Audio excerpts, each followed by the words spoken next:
I know I'm a tad late on this, but I figure why not talk about the new She-Hulk trailer. More specifically, how hypocritical some of the lines are. Because as we all know, Marvel and Hollywood in general have the principles of an orca. Our story follows Jennifer Walters, the cousin of Bruce Banner. Jennifer is going to be the head of a superhuman law division, which makes sense oddly enough. With superhumans and vigilantes being more prevalent in the MCU these days, it makes sense to have laws pertaining to them and people to represent them. And a show revolving around that with a character who is a superhero lawyer in the source material sounds pretty cool on paper. But remember, this is the current MCU, and it hasn't produced anything good in a very, very long time. Your transformations are triggered by anger and fear. Those are like the baseline of any woman just existing. Wow, how little of an opinion do you have of women to think they can't handle the scary outside world? If it's so terrifying for them, then maybe they should just stay in the house.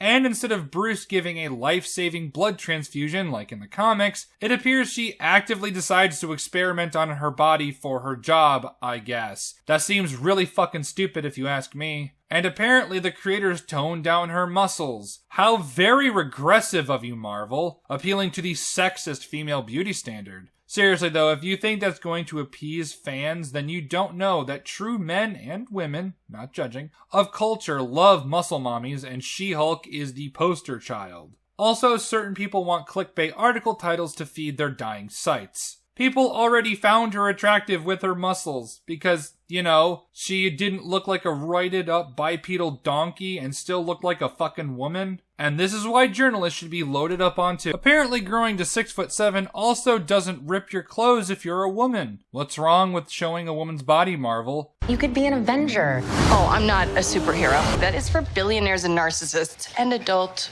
orphans for some reason. Or people with strong principles that want to help others. Or former assassins wanting to make up for the pain they caused. Or a god learning the value of humility. Or your fucking cousin who suffered for years trying to suppress a literal rage monster only to try and use him for the good of others. You fucking donut. Also, Abomination is in this. Remember him? I don't either.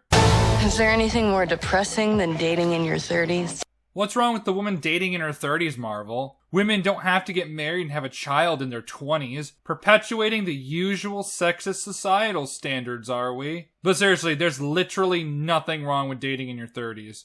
Some people just take longer than others to start a family. Hell, some people don't start until they're in their 40s. It's not an uncommon thing these days.